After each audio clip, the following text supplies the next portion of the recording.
The silver wedding band caught the last rays of sunlight as Emma Martinez held it up with trembling fingers, watching how the simple metal seemed to hold all her broken dreams. Behind her, 3-year-old Lucy pressed her small face against the general store's dusty window, pointing at the rows of canned goods she couldn't have, while baby Thomas whimpered softly in Emma's arms, his tiny fists clenched with hunger. "Please," Emma whispered to the store clerk, a heavy-set man with suspicious eyes who'd been watching her for the past 10 minutes.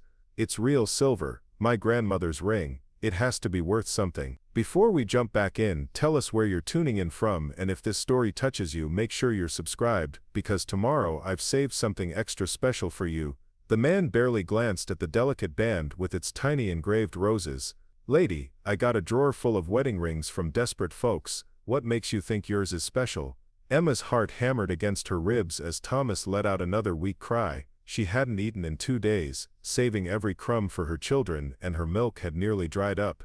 The baby needed formula, needed something to keep him alive through another night in the broken-down car that had become their home 3 weeks ago when the eviction notice came. "It's all I have left," she said, her voice barely audible. "Please, I just need enough for some milk and maybe some crackers for my daughter." The desert wind howled through the small town of Cedar Falls, Arizona, carrying with it the scent of sage and desperation that seemed to cling to every weathered building along Main Street. Emma had never imagined she'd find herself in a place like this, 2,000 miles from the life she'd once known in Portland, Oregon. 6 months ago she'd been Mrs. Emma Rodriguez, wife of a successful contractor living in a modest but comfortable home with a garden she tended every morning before heading to her job at the local library. Now she was nobody, just another woman on the run from a man who'd sworn to love and protect her but had instead used his fists to teach her lessons about respect and obedience. The bruises had faded from her face, but the fear remained, a constant companion that made her jump at unexpected sounds and scan every crowd for a familiar figure that might mean her new nightmare was about to begin. The general store clerk, whose name tag read Harold, scratched his graying beard and shook his head. "Best I can do is $5 for the ring, and that's being generous. Silver ain't worth much these days." $5, Emma's stomach clenched with panic. The baby formula alone would cost more than that, never mind the milk Lucy needed. She'd been rationing the last can of formula for 3 days, watering it down until it was barely more than flavored water, watching helplessly as Thomas grew weaker with each feeding. "There's got to be something else," she pleaded, shifting Thomas to her other arm. "I can work, I can clean, or stock shelves, or lady," Harold interrupted, his tone growing impatient. "I don't run a charity here. It's cash for goods, simple as that. You want the $5 or not?" Behind Emma, the store's bell chimed as another customer entered, but she was too focused on her desperation to pay attention. Lucy had wandered over to the candy display, her small fingers pressed against the glass, leaving smudgy prints as she stared longingly at the colorful packages inside. At 3 years old she didn't fully understand why they'd left home in the middle of the night, why they'd driven for days until the car broke down in this dusty town, why Mama cried when she thought Lucy wasn't looking. Emma closed her eyes, feeling the weight of failure settle over her like a suffocating blanket. She'd promised herself she'd protect her children, give them a better life away from their father's violence, but what kind of life was this? Living in a car, begging for scraps, watching her baby waste away because she couldn't provide the most basic necessity. "I'll take it," she whispered, starting to slip the ring from her finger one final time. "Ma'am." The voice was deep, gentle, with a slight drawl that spoke of long days under the desert sun. Emma turned to find herself looking up at a man who seemed to fill the narrow aisle of the store. He was tall, probably in his early 30s, with sun-weathered skin and dark hair that needed a trim, but it was his eyes that caught her attention, warm brown eyes that held a kindness she hadn't seen in so long she'd almost forgotten it existed. He wore faded jeans and a work shirt that had seen better days, his boots scuffed and practical. A cowboy hat hung from his fingers, and there was something about the way he carried himself, relaxed but alert, that reminded Emma of the heroes in the Western novels she used to read to escape her troubles. "I couldn't help but overhear," the stranger continued, glancing from Emma to Harold with a slight frown. "Seems like there might be a better solution here." Harold straightened behind the counter, clearly recognizing the newcomer. "Well, if it isn't Jake Thompson, didn't expect to see you in town today." Pete's truck needed parts, Jake replied easily, but his attention remained on Emma. "This lady's got children who need feeding, Harold. Seems to me that's more important than making a profit on a desperate situation." Emma felt heat rise in her cheeks. The last thing she wanted was to be the object of some stranger's pity, no matter how kindly meant. She'd endured enough humiliation in her marriage to last a lifetime. "I can handle this myself," she said quietly, turning back to Harold with the ring extended. $5, you said. But Jake stepped closer, and she caught the scent of honest work and leather that clung to him. "What do you need, ma'am? For your children, I mean?" The simple question, asked with such genuine concern, nearly broke her composure. When was the last time anyone had asked what she needed? When had anyone cared about her children's welfare besides her own desperate efforts? "Formula," she managed to say, "for the baby, and some milk for my daughter, maybe some bread if there's enough left over." Jake nodded thoughtfully, then walked to the refrigerated section and began pulling items from the shelves: milk, bread, butter, eggs, a package of sliced cheese. He moved on to the baby supplies, selecting 2 cans of formula, a box of diapers, and some jarred baby food. Emma watched in amazement as he continued shopping, adding crackers, peanut butter, apples, and a bag of dried beans to his growing pile. "What are you doing?" she asked, following him, as he gathered more items. "Shopping," he replied, matter-of-factly, pausing to consider the candy display, where Lucy still stood transfixed. He grabbed 2 lollipops and handed them to the little girl, who accepted them with wide, grateful eyes. "I can't let you," Emma began, but Jake held up a hand. "Ma'am, I don't know your story, and I won't ask unless you want to tell it. But I know desperation when I see it, and I know hungry children when I see them. My mama raised me to help when I could, and right now, I can." He carried his selections to the counter, where Harold was watching the exchange with obvious interest.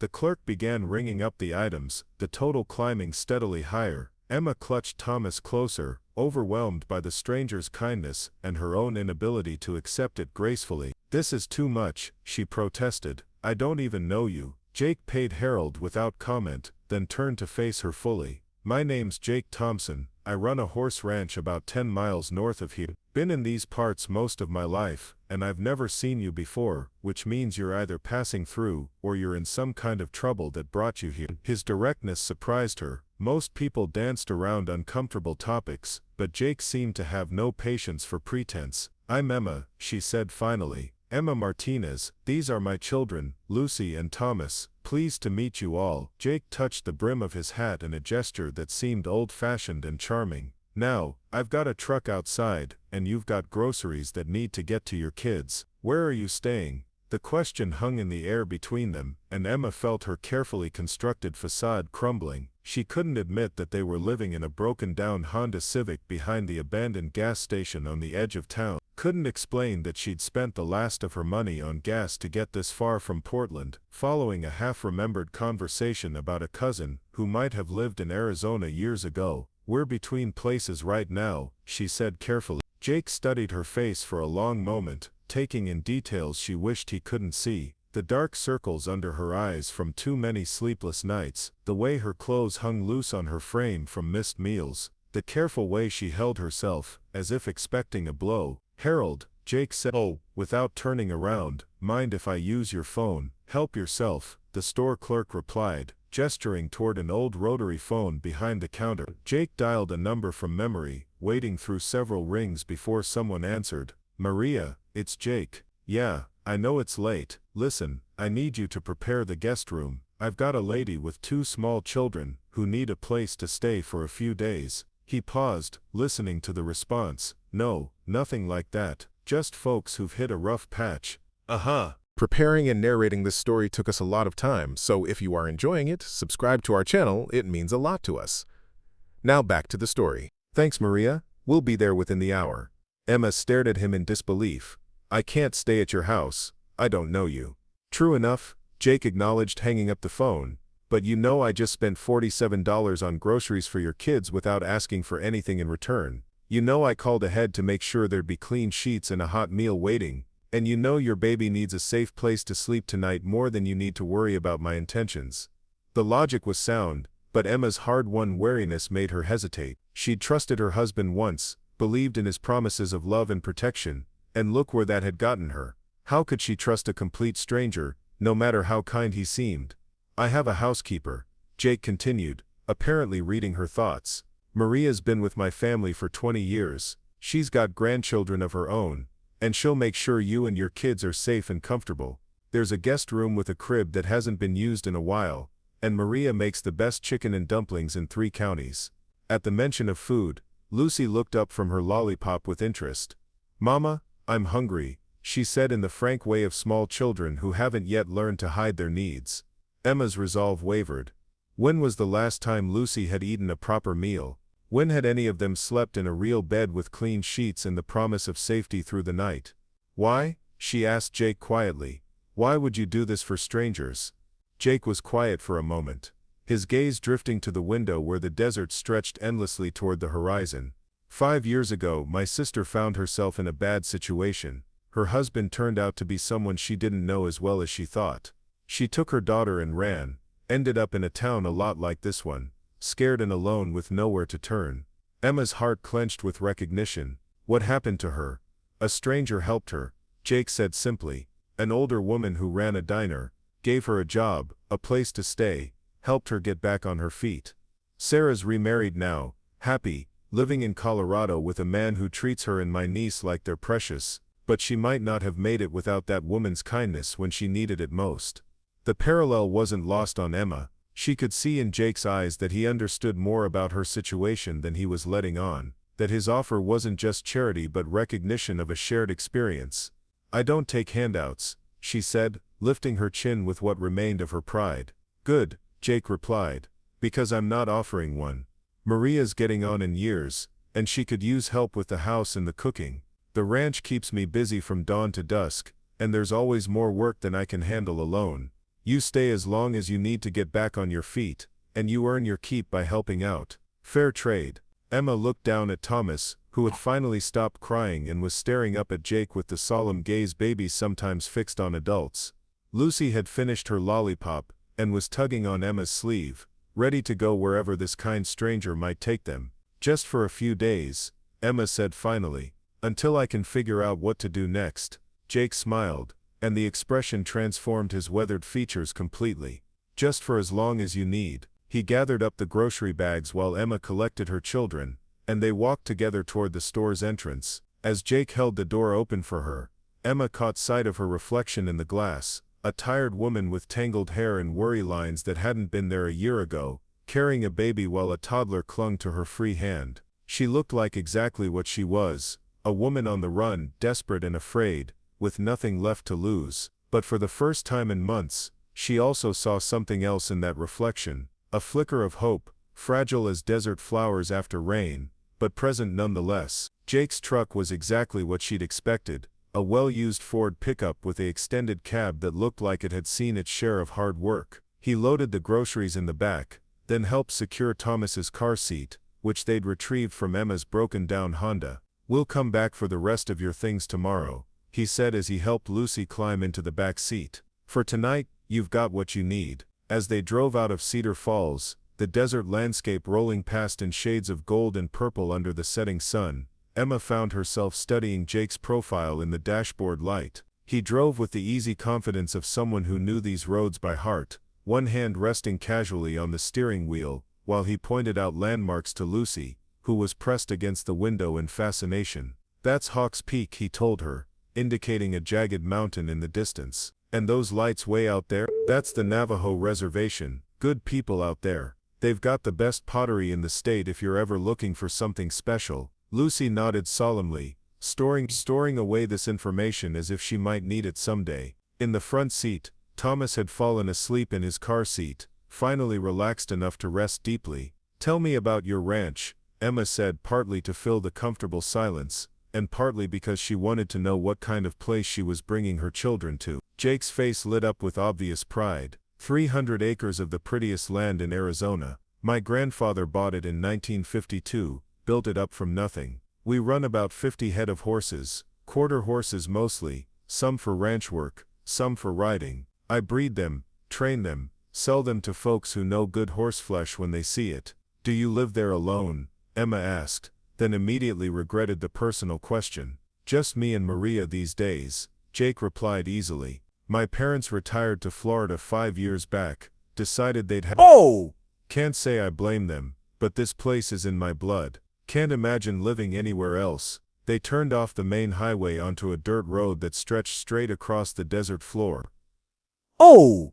In the distance, Emma could see lights twinkling like earthbound stars, and as they drew closer, the outline of buildings began to take shape against the darkening sky. The ranch house was larger than Emma had expected, a sprawling adobe structure that seemed to grow naturally from the desert landscape. Soft light spilled from the windows, and she could see the silhouettes of outbuildings scattered around the main house, barns, corrals, and storage sheds that spoke of a working operation. As Jake parked the truck near the front door, that door opened and a woman emerged onto the covered porch. Even in the dim light, Emma could see she was somewhere in her 50s, with graying hair pulled back in a practical bun, and an apron tied around her substantial waist. "Maria," Jake called as he got out of the truck. "Come meet our guests." Maria's face broke into a warm smile as she approached. "Welcome to Broken Arrow Ranch," she said, her slight accent lending a musical quality to her words. "I have soup warming on the stove and fresh bread in the oven.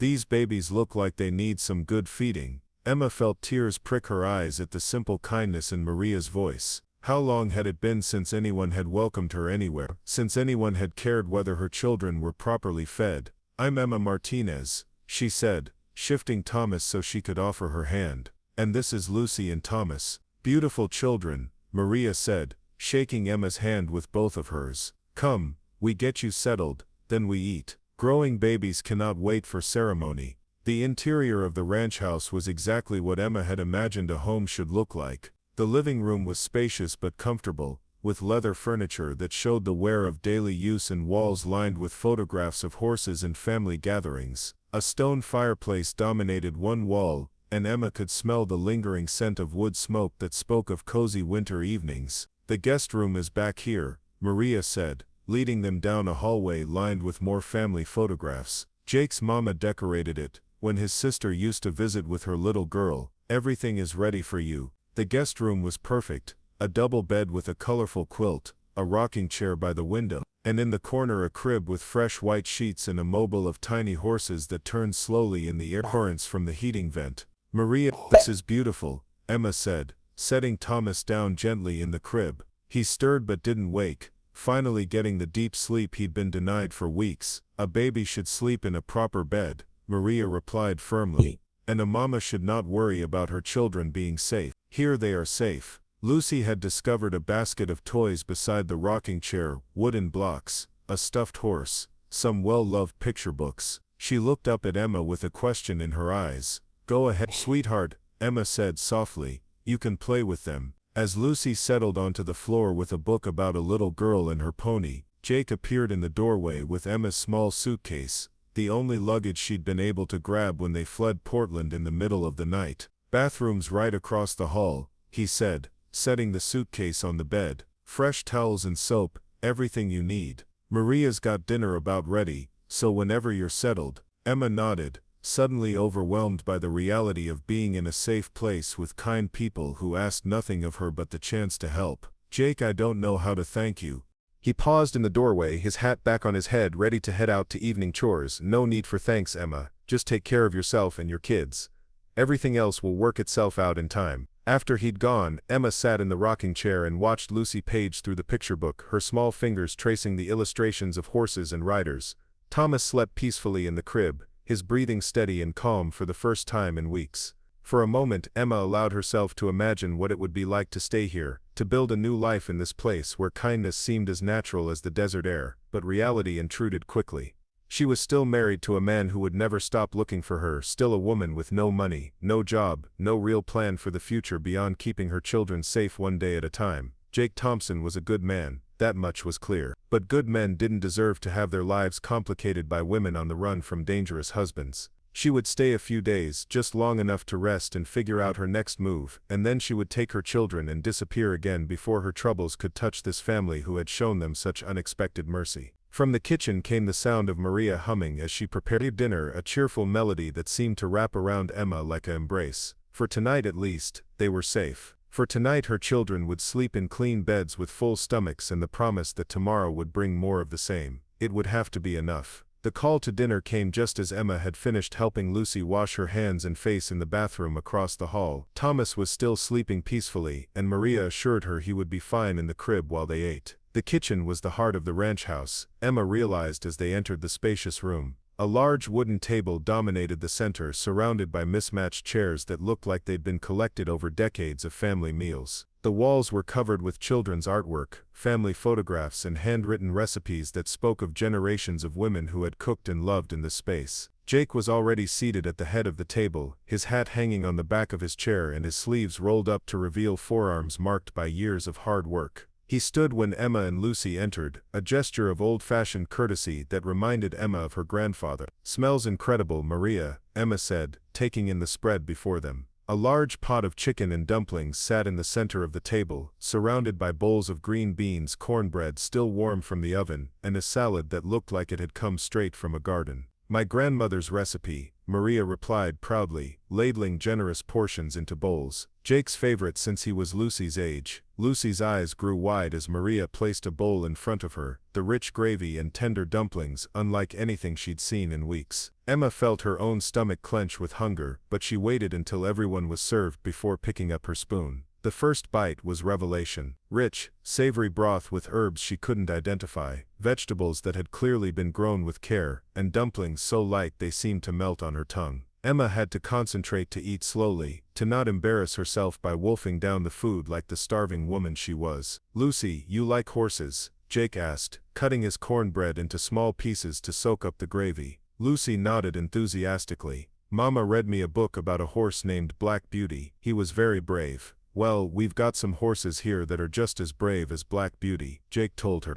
"Maybe tomorrow morning, if your mama says it's okay, you can come out to the barn with me and meet them." "Can I, Mama?" Lucy asked, her face lighting up with excitement. Emma hesitated. The offer was kind, but accepting it meant staying another day, putting down roots however shallow in this place that already felt too much like home. "We'll see, sweetheart," she said finally. "We need to figure out our plans first." Jake didn't push, but Emma caught the look he exchanged with Maria, a silent communication that suggested they'd had desperate visitors before, people who needed time to trust in the reality of safety. The conversation turned to lighter topics. Maria told stories about Jake as a boy, his adventures with horses and his tendency to bring home stray animals that needed care. Jake in turn shared tales of the ranch's history, the characters who had worked there over the years, the seasonal rhythms that governed life in the desert. Emma found herself relaxing despite her best intentions, drawn into the easy warmth of their interaction. When was the last time she'd sat at a table where voices weren't raised in anger,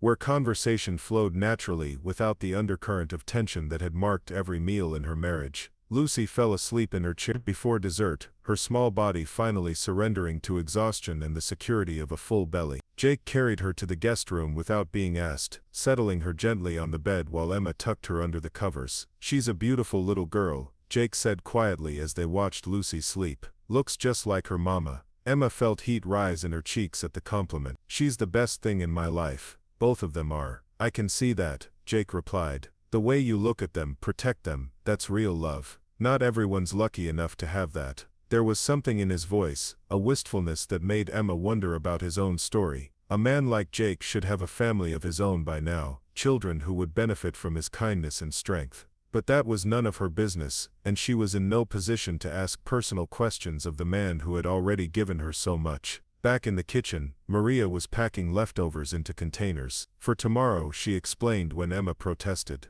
"And breakfast is at 7, but coffee is ready by 6 if you are early riser like Jake." "Maria, this is too much," Emma said, overwhelmed once again by the generosity. "You don't even know us." The older woman paused in her packing, studying Emma's face with sharp eyes that had clearly seen their share of life's sorrows. "I know enough," she said firmly. "I know you are good mama, who would do anything for her babies. I know you are running from something that scared you enough to leave everything behind. And I know Jake sees something in you worth helping." Emma's breath caught. "He told you." "Jake tells me nothing about people's private business," Maria interrupted. "But I have eyes, and I have been in this world long enough to recognize when someone needs sanctuary. You are safe here, Emma, for as long as you need." The simple declaration nearly broke Emma's carefully maintained composure. She pressed her lips together to keep from crying, nodding her thanks because she didn't trust her voice. After Maria had gone home to her own small house on the other side of the property, Emma found herself alone with Jake on the front porch. The desert night was clear and cold, stars scattered across the sky in patterns so bright and numerous they seemed almost artificial after years of city living. "I've never seen stars like this," Emma said, pulling her sweater closer around her shoulders. "Light pollution," Jake explained, settling into one of the wooden chairs that lined the porch. "Out here you can see what the sky really looks like. My grandfather used to tell me stories about those stars, the old cowboy legends about how they got there." "Tell me," Emma said, surprising herself with the request. She couldn't remember the last time she'd asked someone to tell her a story, the last time she'd allowed herself the luxury of simple conversation. Jake pointed to a cluster of stars above the horizon. "See that group there that looks like a ladle? That's the Big Dipper, but my grandfather called it the chuck wagon. Said it was the ghost of an old trail cook who got lost in a blizzard, still trying to feed hungry cowboys across the sky." Emma smiled despite herself. "That's beautiful." "He had stories for all of them," Jake continued, his voice taking on the cadence of a practiced storyteller.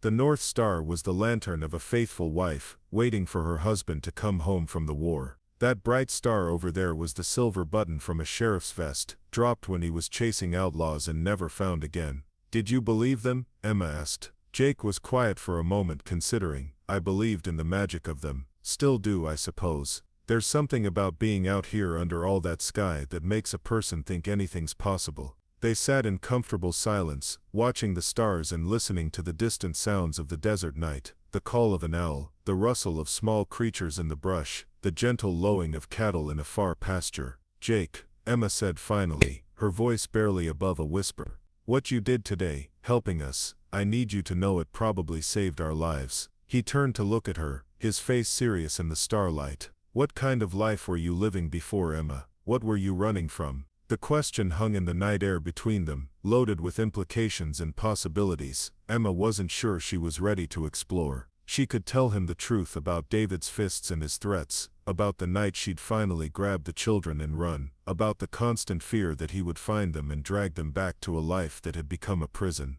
Or she could deflect, keep her secrets safe behind the walls she'd built to protect herself and her children from any more hurt. "Maybe someday I'll tell you," she said finally. "But not tonight. Tonight I just want to sit here and look at your grandfather's stars and pretend that we're safe." Jake nodded slowly, understanding more than she'd said. "You are safe, Emma. Whatever you're running from, whatever happened before, it can't touch you here." Emma wanted to believe him, wanted to let herself fall into the seductive promise of security his words offered.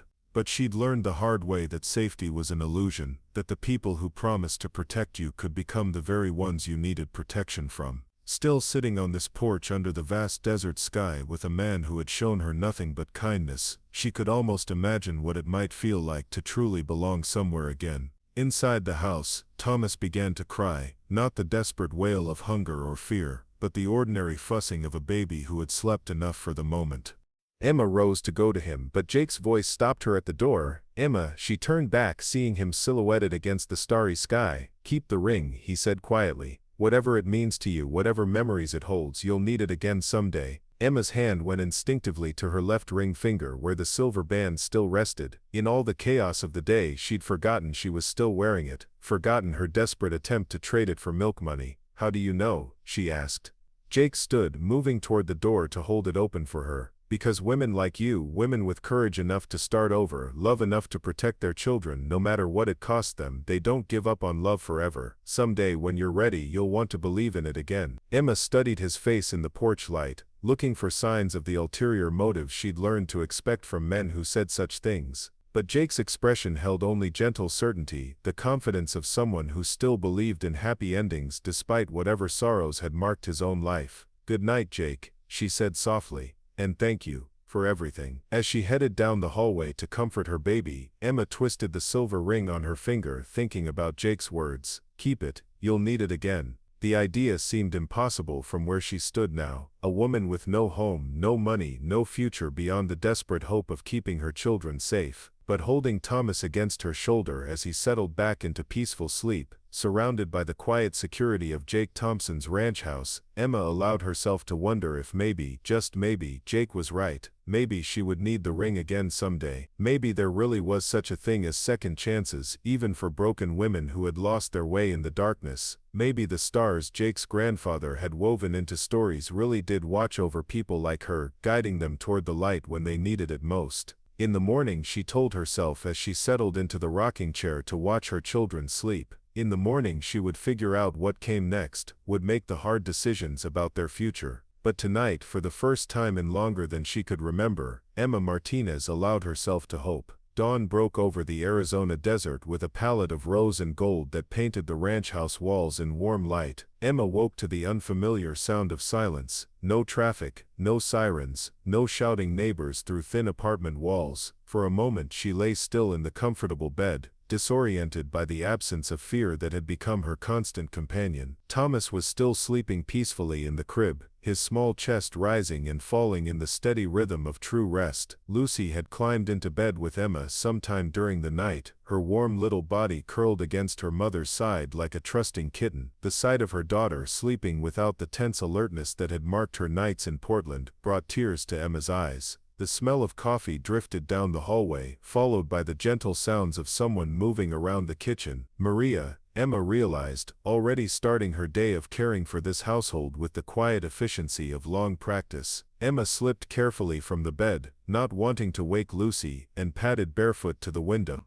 The view took her breath away. Rolling desert stretched to distant mountains, painted in shades of purple and gold by the rising sun. Closer to the house, she could see the ranch buildings Jake had mentioned, barns and corrals where horses moved with lazy morning grace, their coats gleaming in the early light. A figure emerged from one of the barns, leading a magnificent chestnut mare toward a water trough. Even at this distance, Emma recognized Jake's confident stride, the easy way he moved among the animals that clearly trusted him completely. He wore the same practical clothes as yesterday, but somehow he looked different in the morning light, more substantial, more real, as if the darkness had only allowed her to see a shadow of the man who belonged to this place. A soft knock at the door interrupted her thoughts. Emma. Maria's voice was gentle, respectful of the sleeping children. "I have coffee ready if you would like." Emma opened the door to find Maria holding a steaming mug, her face bright with the kind of early morning energy that spoke of a lifetime of rising before dawn. "The babies are still sleeping," Maria observed, peering into the room with grandmotherly concern. "Good, they needed the rest." "Thank you," Emma said, accepting the coffee gratefully. The first sip was perfect, strong but not bitter, with a richness that spoke of good beans carefully prepared. "Jake is with the horses," Maria continued, settling into the rocking chair as if she belonged there. "He will be back for breakfast in an hour. I thought perhaps you would like to talk, woman to woman, before the day begins." Emma felt her defenses rise instinctively. She'd learned to be wary of well-meaning people who wanted to talk, who asked probing questions under the guise of concern. But there was something in Maria's manner that made her hesitate, a straightforward kindness without hidden agendas. "What would you like to talk about?" Emma asked carefully, sitting on the edge of the bed. Maria was quiet for a moment, watching Thomas sleep with the fond expression of someone who had raised children of her own. "When I was your age," she said finally, "I came to this ranch with my husband Carlos to work for Jake's grandfather. We had nothing, no money, no family in this country, no English to speak of. Just two scared young people who had crossed the border with hope and not much else." Emma found herself leaning forward, drawn into the story despite her caution. "Jake's grandfather, he was a good man like his grandson. He gave us work, a place to live, treated us like family instead of hired. But still, I was afraid every day that something would happen to take it all away, that someone would discover we didn't really belong here."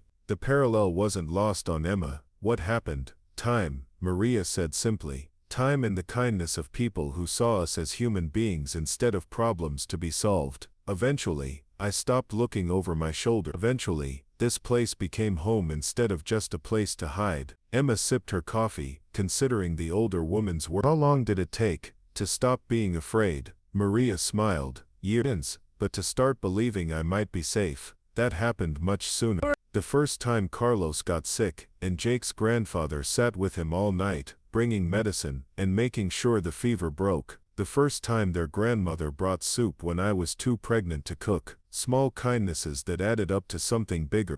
From the crib, Thomas stirred but settled back into sleep. Lucy mumbled something in her dreams and burrowed deeper into the pillows. Jake is a good man, Maria continued, her voice taking on a slightly different tone, but he carries his own sorrows. His sister Sarah, the one who was in trouble like you, she was not the only woman in his life who needed rescuing. Emma's attention sharpened. What do you mean? Maria hesitated, as if deciding how much to reveal.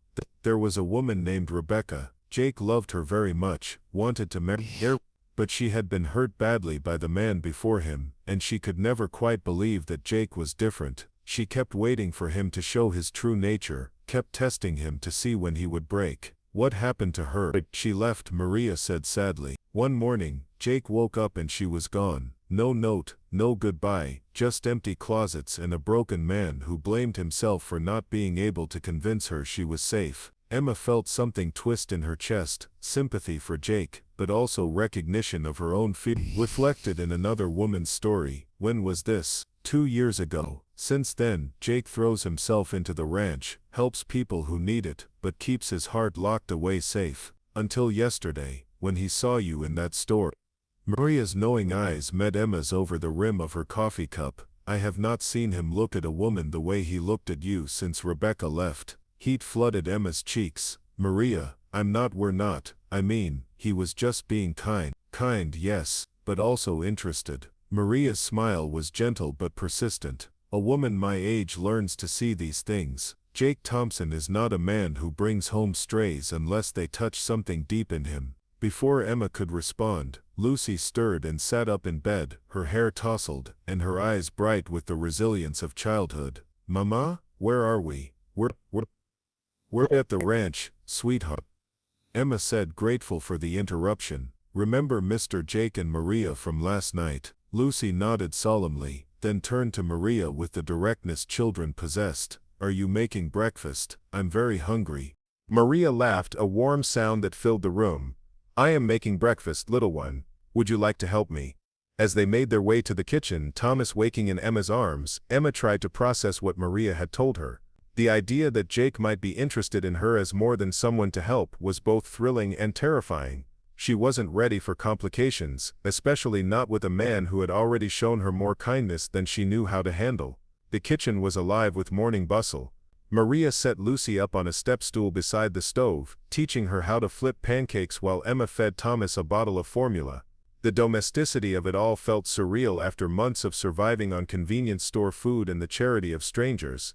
Jake appeared in the doorway just as Lucy successfully flipped her first pancake, his face breaking into a grin at her triumphant cry of success. Well, look at that, he said, hanging his hat on the hook by the door. Maria's got herself a new assistant chef. He looked freshly washed, his dark hair still damp, and Emma caught the scent of soap and honest work that seemed to cling to him.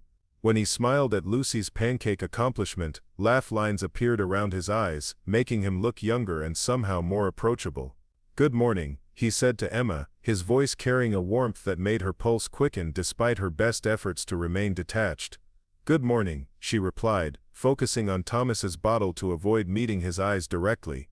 I thought maybe after breakfast, if you're up for it, I could show you and Lucy around the ranch, Jake said, accepting a cup of coffee from Maria.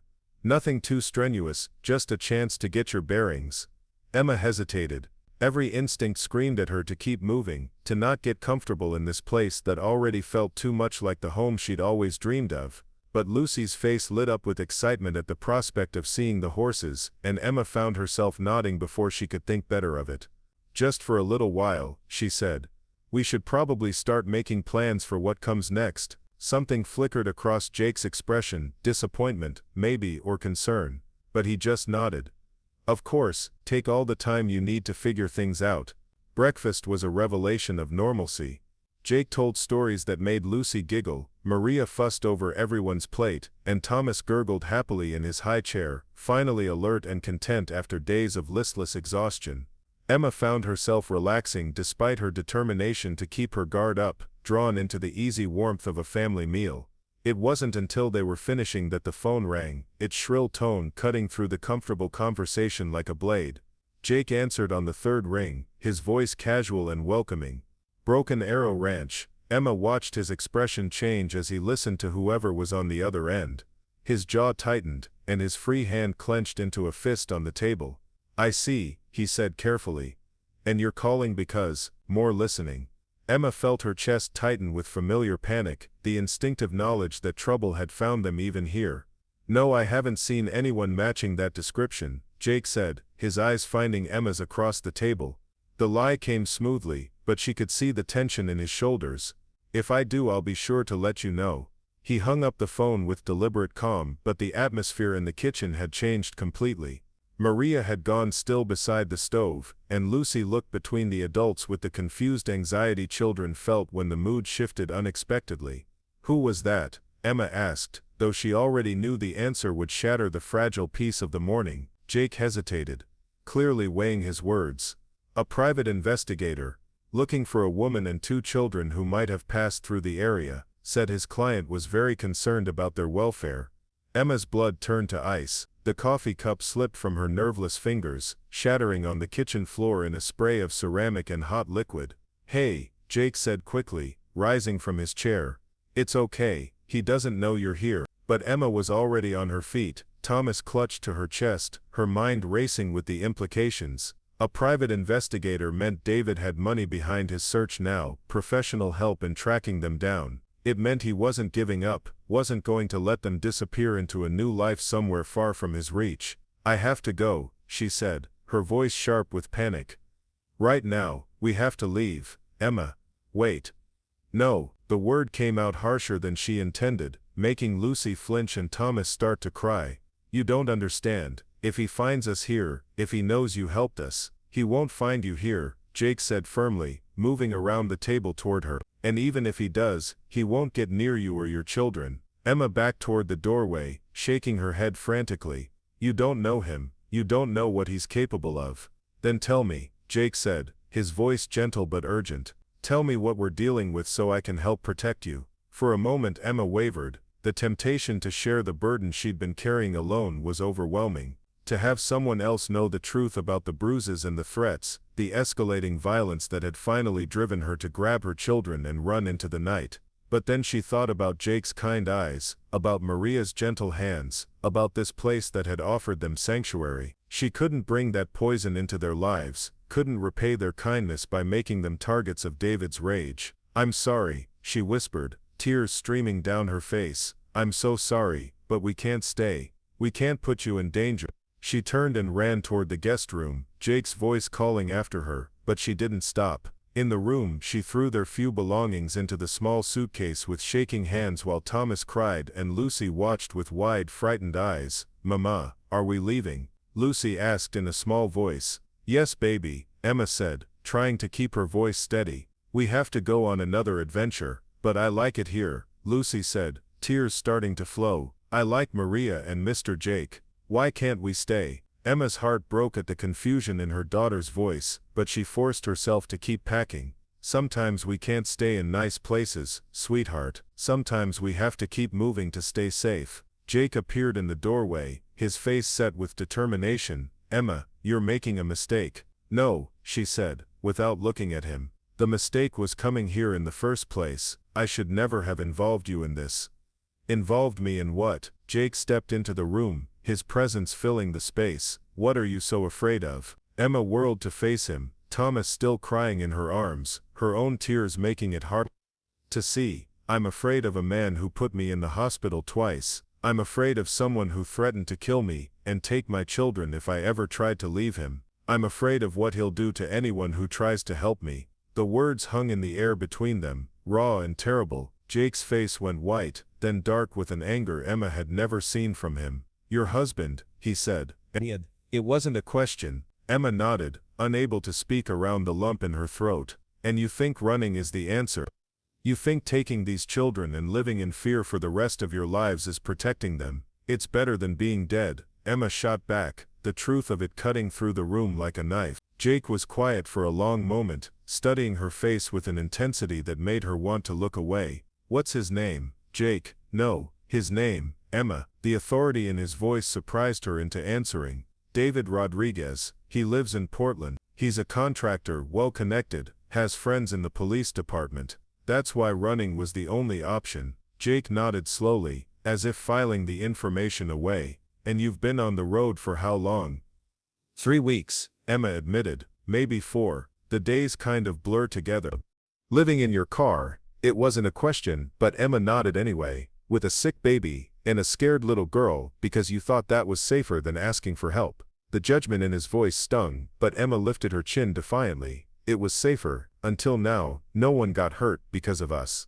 And no one got hurt because of you here either, Jake pointed out. One phone call from a PI who doesn't even know you're here isn't the same as your husband showing up with a gun. You don't understand. I understand plenty, Jake interrupted, his voice taking on an edge she hadn't heard before. I understand that you're so used to being afraid that you can't recognize safety when it's offered to you. I understand that you'd rather put your children through hell than trust someone else to help protect them. Emma flinched as if he'd slapped her. That's not fair, isn't it? Jake moved closer, and she could see the concern warring with frustration in his dark eyes. Emma, there are legal ways to handle this. Restraining orders, witness protection programs, safe houses with trained security. Running blind across the country with 2 small children isn't protecting them, it's endangering them. You think I haven't thought of that? Emma's voice rose, years of desperation and fear finally finding an outlet. You think I didn't try the legal route first? David has friends everywhere, Jake, friends who made sure my restraining order was full of loopholes, friends who told him every move I made through official channels. The system failed us long before I decided to run. The pain in her voice must have reached him, because Jake's expression softened. Then we'll find another way. A better way. There is no other way, Emma said, exhaustion creeping into her voice. Don't you see? This is my life now. Moving from place to place, never staying long enough to put down roots, always looking over my shoulder. At least if I keep running, there's a chance he'll get tired of chasing us. And if he doesn't, if he catches up with you in some place where there's no Jake Thompson to stand between you and him. The question hit too close to the fears that kept Emma awake at night. She'd tried not to think about what would happen when the car finally broke down for good, when the money ran out completely, when she had nowhere left to run. I'll figure something out, she said weakly. You shouldn't have to figure it out alone, Jake replied. That's what I'm trying to tell you. You don't have to carry this by yourself anymore. Lucy had been quiet during the heated exchange, but now she tugged on Emma's sleeve. Mama, are you and Mr. Jake fighting? Emma looked down at her daughter's worried face and felt shame wash over her. No, sweetheart, we're just talking about grown-up things. Are we still leaving? Lucy asked, her voice very small. Before Emma could answer, Maria appeared in the doorway with a fresh cup of coffee and a plate of pancakes. Nobody is leaving on an empty stomach, she announced firmly. And nobody is making important decisions while emotions are running high.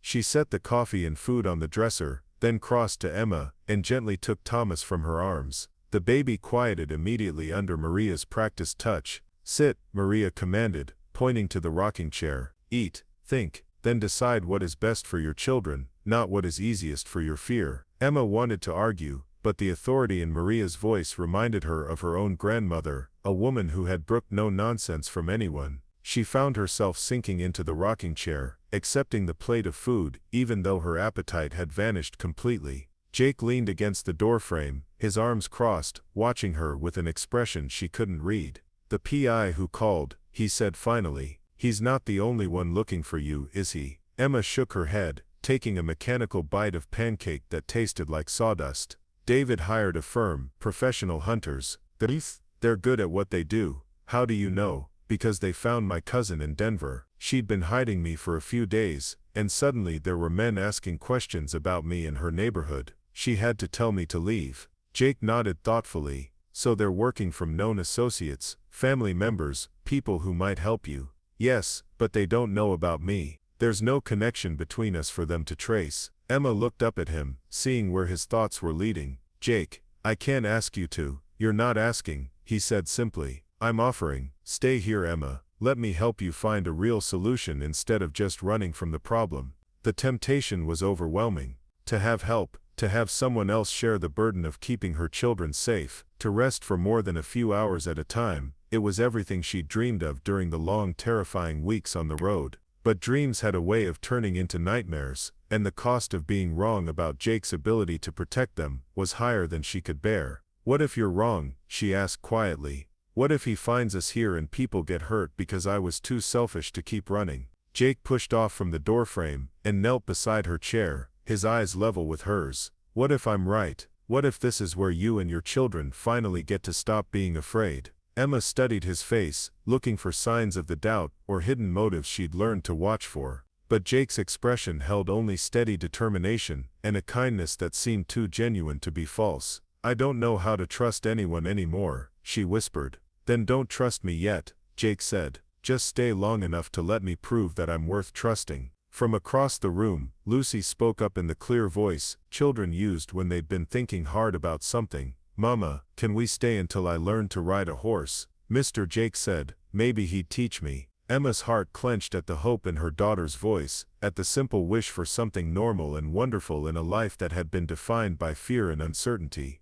"Lucy, sweetheart, please mama, just until I can ride a horse." Emma looked from her daughter's pleading face to Jake's steady eyes to Maria's encouraging nod. Three people who had shown her nothing but kindness, asking her to believe that safety might be more than just a temporary illusion. "1 week," she heard herself say. "We'll stay 1 week, and then we reevaluate." Jake's smile could have powered the entire ranch. 1 week, he agreed. "That's all I need." As Lucy chirped and threw her arms around Emma's neck, Emma wondered if she was making the best decision of her life, or the biggest mistake. But for the first time in months, the voice of hope was louder than the voice of fear. Maybe, just maybe, Jake Thompson was right. Maybe a week would be enough to change everything. 3 days into Emma's promised week at the ranch, the sound of unfamiliar vehicles approaching made her freeze in the middle of hanging laundry on Maria's clothesline. Lucy was in the corral with Jake, taking her first riding lesson on a gentle mare named Buttercup, her delighted laughter carrying across the desert air. Thomas slept peacefully in his carrier beside the laundry basket, finally healthy and content.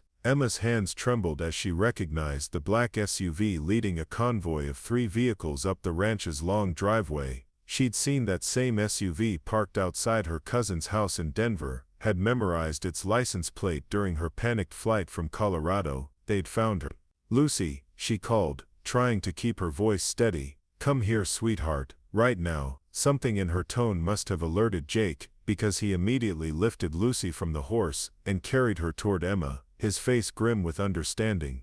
"Get inside," he said quietly as he set Lucy down. "Take the children to the back bedroom and stay there no matter what you hear." "Jake, no," Emma whispered, scooping up Thomas while Lucy pressed close to her legs. "They'll hurt you. These aren't men who ask questions first." "Neither am I," Jake replied, and there was something hard in his voice Emma had never heard before. "Maria's already called the sheriff. He'll be here in 20 minutes.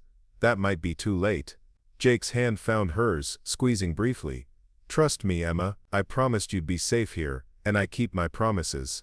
The vehicles had stopped in front of the main house now. Emma could see 3 men getting out of the lead SUV, all wearing expensive suits that looked out of place in the desert setting, professional intimidators, she realized with a chill. David had sent his best. The man who emerged from the passenger seat was tall and broad-shouldered, with the kind of controlled violence that came from years of hurting people for money. Emma recognized him from the hospital parking lot the night she'd finally decided to run, one of David's business associates who specialized in collecting debts and delivering messages. "Mrs. Rodriguez," the man called across the yard, his voice carrying easily in the still air. "Your husband's been worried sick about you and the children. Time to come home." Jake stepped forward, positioning himself between Emma and the men. "You're trespassing on private property. I suggest you leave before there's trouble." The lead man smiled, and the expression was cold as winter wind. "Mr. Thompson, isn't it? We've heard about you. David Rodriguez sends his thanks for taking care of his family, but he'll handle things from here." "Like hell he will," Jake replied calmly. Emma felt Lucy's small hand slip into hers, the child's intuitive fear of the dangerous men making her press closer to her mother's side. From the house, Maria appeared on the porch with Jake's rifle in her hands, the weapon held with the competence of someone who knew how to use it. 30 seconds, she called to the intruders. "That's how long it takes me to put a bullet between your eyes, if you take 1 step toward those babies." The men exchanged glances, clearly not expecting armed resistance from a middle-aged housekeeper. The leader's smile never wavered, but Emma could see him reassessing the situation. "Now there's no need for violence," he said, raising his hands in a gesture of false peace. "We're just here to collect what belongs to Mr. Rodriguez. His wife, his children, his property. I don't belong to anyone," Emma found herself saying, her voice stronger than she felt. "And neither do my children." "That's where you're wrong, Mrs. Rodriguez. You see, you took something that doesn't belong to you when you ran, Mr. Rodriguez's children, for one. His investment in your future, for another. He's prepared to be generous. No charges filed, no legal complications, if you come back willingly. And if I don't," the man's smile widened. "Well, Mr. Thompson here has a nice ranch. Lot of accidents can happen on a place like this. Fires, equipment failures, animals spooked in the night. Shame if something happened to all this because of one woman's selfishness." Jake took a step forward, his hands clenched into fists. "Are you threatening my property?" "I'm offering friendly advice," the man replied. "Sometimes the smart play is to mind your own business and let family matters stay in the family." The sound of approaching sirens cut through the tense standoff. The man's confident expression flickered for just a moment before reasserting itself. "Sheriff's department takes a while to respond out here," he observed. "Plenty of time for misunderstandings to escalate." But the sirens were getting closer, and Emma could see dust clouds on the horizon marking the approach of multiple vehicles. More than she'd expected for a rural sheriff's response. Jake's smile was grim and satisfied. "Funny thing about small towns," he said, "word travels fast when strangers start asking questions about local families. Sheriff Martinez has been expecting you." The lead man's composure cracked slightly. "Martinez, Emma's maiden name," Jake explained. "Turns out she's got family in these parts after all, family that doesn't take kindly to wife-beaters and their hired muscle." 3 sheriff's vehicles roared into the ranch yard, kicking up clouds of dust as they formed a semicircle around the intruders' SUVs. Deputies emerged with weapons drawn, and Emma recognized the lead figure as a man who shared her dark hair and determined jaw, a family resemblance she'd never expected to see again. "I'm Sheriff Miguel Martinez," the man announced, his voice carrying the authority of someone used to being obeyed. "And you gentlemen are under arrest for stalking, harassment and making terroristic threats." "You can't prove," the lead man started. "Actually I can." Sheriff Martinez held up a small recording device. "Amazing what technology can do these days. Every word you just said is on here, including the threats against Mr. Thompson's property, and the admission that you've been tracking Mrs. Martinez across state lines." Emma stared at the sheriff, her mind struggling to process the familiar features, the protective stance, the way he'd said her name. "Miguel," she whispered. The sheriff's stern expression softened as he looked at her. "Hello, Emma, it's been a long time," her cousin. Her mother's nephew, 10 years older and long lost to family disputes she'd barely understood as a child. The cousin her mother had mentioned in passing, the one who'd become a cop somewhere in the Southwest. "How did you?" Emma began. "Jake called me yesterday," Miguel explained. "Told me his friend Emma Martinez might be in trouble, asked if I knew anything about the Rodriguez family in Portland. Took me about 5 minutes to put together that you were my little cousin Emilia, the one who used to follow me around at family reunions." The hired muscle was looking increasingly uncomfortable as more deputies arrived and began questioning the other men. Their leader made one last attempt at intimidation. "This won't stop Mr. Rodriguez," he said as handcuffs clicked around his wrists. "He has resources, connections. This is just a minor setback." Miguel's smile was coldly professional. "Mr. Rodriguez's connections don't extend to Arizona, and they definitely don't extend to federal charges. Interstate stalking, conspiracy to commit kidnapping, witness intimidation. Your boss is looking at serious time if he keeps pushing this." As the men were loaded into patrol cars, Emma felt the last of her strength give way. She sank onto the porch steps, Thomas clutched to her chest, while Lucy pressed against her side with the resilience of a child who'd seen too much adult drama. Jake sat beside her, his presence solid and comforting. "It's over," he said quietly. "You're safe now." Emma shook her head, tears streaming down her face. It's never over with David, he'll find another way, hire different people. This just makes him angrier. Miguel approached, his expression gentle now that the immediate threat had passed. Emma, Jake told me what you've been through. David Rodriguez is about to have bigger problems than chasing after you. What do you mean? Federal investigators have been building a case against his construction company for months. Tax evasion, money laundering, connections to some very unsavory people. Your testimony about his violence and threats? That's going to be the final piece they need to put him away for a very long time. Emma looked up at her cousin, hardly daring to hope. You're sure? I'm sure. Agent Sarah Chen will be here tomorrow to talk with you about entering witness protection until the trial. After that, David Rodriguez won't be anyone's problem anymore. Lucy tugged on Emma's sleeve. Mama, does this mean we can stay? Can I keep learning to ride Buttercup? Emma looked around at the faces surrounding her. Jake's steady strength, Maria's protective warmth, Miguel's family loyalty, even the deputies who'd responded without question to protect strangers in need. For the first time in years she felt the possibility of belonging somewhere, of building a life based on love instead of fear. I think we can stay as long as Mr. Jake will have us, she said, her voice thick with emotion. Jake's hand found hers, his fingers intertwining with hers in a gesture that felt like a promise. As long as you want, he said simply. As long as you need.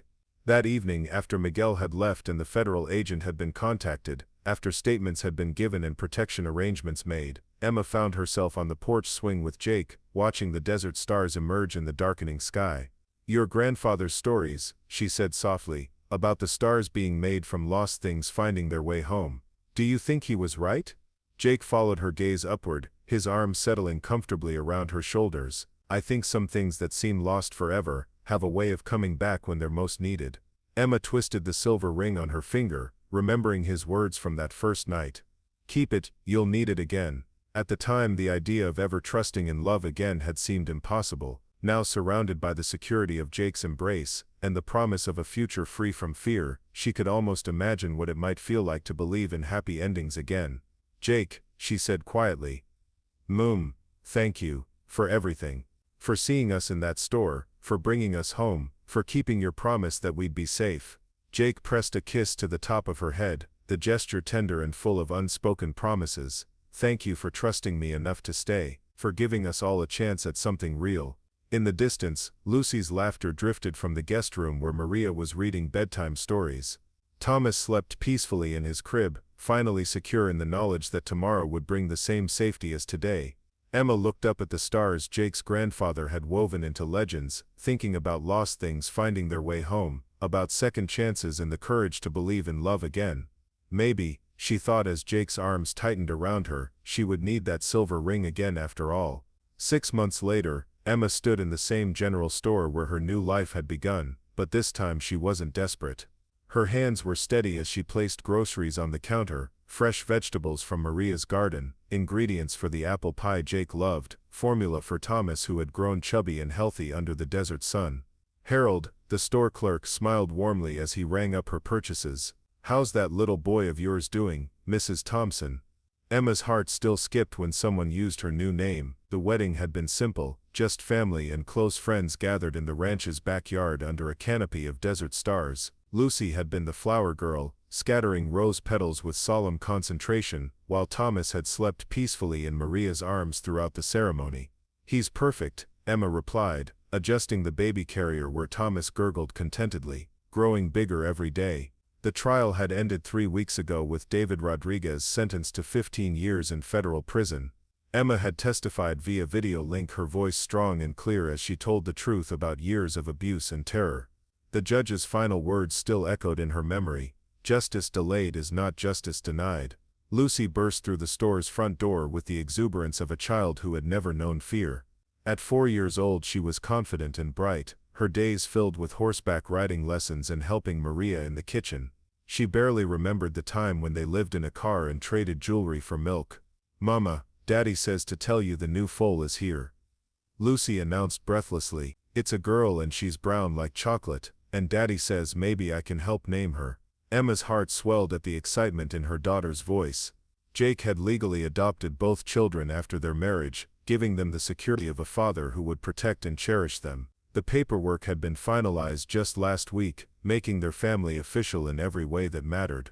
That's wonderful, sweetheart, Emma said, gathering her grocery bags. Tell Daddy we'll be right there. As they walked home, and it truly was home now, Emma marveled at how completely her life had transformed.